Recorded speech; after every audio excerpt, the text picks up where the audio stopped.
President Trump signs the executive order for the strategic reserve for Bitcoin today. What's in it for you and myself? Let's break it down here on what we can expect and actually what it says inside of this order. So, historic day, the 6th of March, big change in the White House where the White House is now supporting cryptocurrency or Bitcoin, BTC, and huge revelation from I first got into this stuff back in 2016, late 2015, and what a change. So let's break it down. Yeah, so the executive order, it starts out with a section 1 and talking about background. Now, words are very, very important in these legal documents. So it says, Bitcoin is the original cryptocurrency.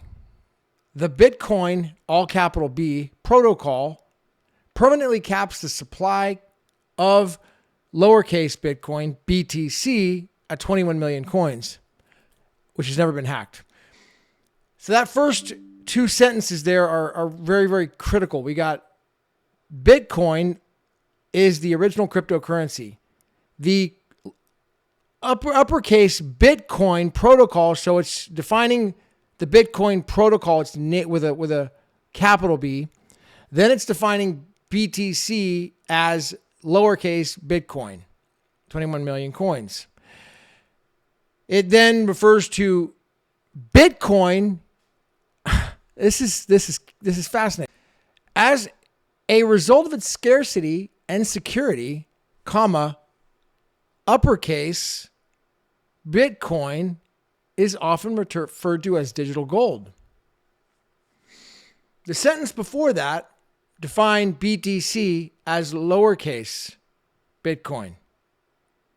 So therefore, that sentence there says Bitcoin, which earlier refers to the protocol.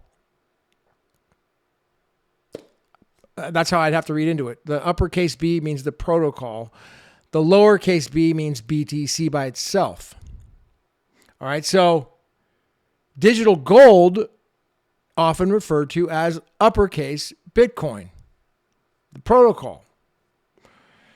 Because there's a fixed supply of BTC, there's a strategic advantage of being among the first nations to create a strategic Bitcoin reserve. Now, it goes into policy and it talks about stockpiling it. And the main point here, or I think the important point, is that it's taking the Silk Road coins and others that have been seized, and it's going to put those into the Bitcoin Reserve Fund. Now, for those who've been around long enough, we know that Bitcoin went through a major change in August 1st, 2017. And it split in, the protocol split.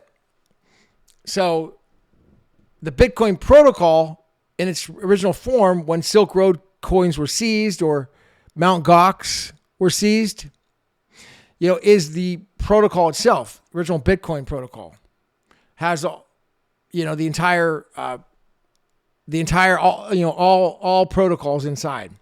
This is key because it says here further down the order that the government digital assets means that it shall stockpile the assets and shall not sell unless otherwise required to by law, which then it goes into talking about the court orders, victims of crimes or court orders of some kind that require it to sell. But it's not going to voluntarily sell any of the Bitcoin protocol assets. So, therefore, anything pre-2017 or after that is considered Bitcoin is going to be owned by the United States government inside of this reserve.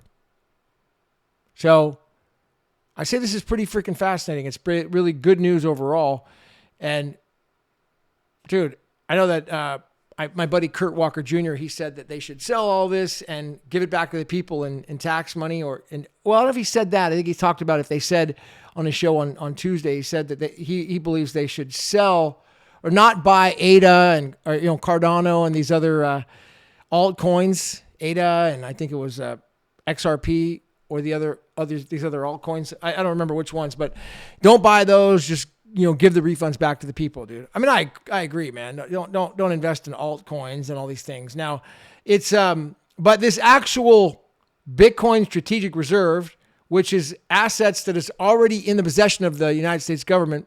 Now it's going to be held long term and I think the key point here is that the executive order refers to the Bitcoin protocol as digital gold because it's using uppercase B. It's not referring to BTC as digital gold. BTC is defined as lowercase b. That's not digital gold. The Bitcoin protocol is often referred to as digital gold. That's pretty fascinating, right? So if you have Bitcoin prior to August 1st, 2017, then you have digital gold. That's what that means to me. Anything digital gold would be prior to 2017, August 1st. That's the digital gold they're referring to here.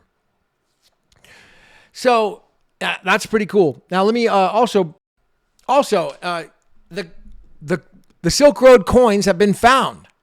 Crypto Rebel _SV on X, he did the research and tracked down the Silk Road coins that have been seized on all three chains. So apparently somebody stole them out of the U.S. Marshals possession, and he's tracked them down on whatsonchain.com, blockchair.com, and blockchair Bitcoin Cash, blockchair.com /Bitcoin Cash. So all three of those, it's at Crypto Rebel _SV, and that was on, looks like January 21st. He found there, January 22nd. So you could check them out if you want to find them. They're actually there. So if for whatever reason the U.S. government thinks they're lost, they're not lost. They may have been stolen, they may have been taken, but they're going to get them back one way or the other because we know where they're at. They're sitting on these in somebody's wallet. It's all it takes is a court order. Not going to be too hard for the U.S. government to get that if they need to. So I would still consider this an asset on the United States Treasury's books. The Silk Road coins, which is substantial. I think it's 200 and how many is it? It's looks like a total of. Oh, it's a lot. So lastly, in the executive order, though, back to that, there is an accounting process here where the United States Treasury, so the Secretary of the Treasury is going to provide the president with a digital asset report on accounting for all digital assets in such agency's possessions. They're going to do a full accounting for how much they actually have. What do they have in the way of this digital gold Bitcoin protocol uppercase B? How much do they actually have? They're going to get back within 30 days. They're going to do basically an accounting update. And it looks like inside of that, then there's going to be nothing in this order shall construe or impair. Signed by the White House. After that, they're going to look into potentially doing like other altcoins, cryptocurrency, and that's what it looks like it's going to be as well, potentially. But right now, it's not buying things. It's just going to be what's already in the United States government's possession that they've received from what's called forfeiture. And never forget forfeiture, dude. I love talking about forfeiture because when we're talking about super rich people that have done really bad things, they get criminally, put in jail, handcuffs behind their back, humiliated. Hopefully we can see actual capital punishment, Title 18 stuff, because that is absolutely legal and within the law. Capital punishment, people do bad things. But forfeiture is like our best friend, because these people who have done awful, unspeakable crimes, not only do they get humiliated through, public humiliation, but then also this, and maybe capital punishment, but forfeiture.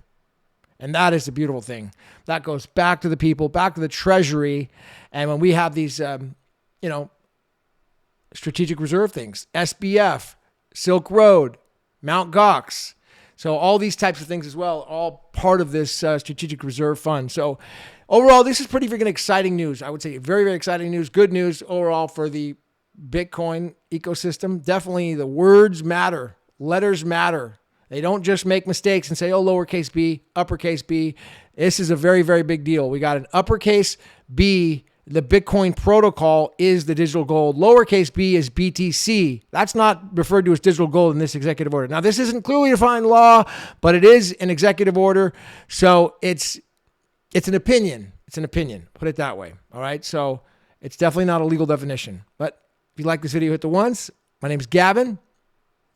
Tomorrow we got a space potentially with Babbage and the guys will talk about Bitcoin a little bit more. All right. I'll see you at the top.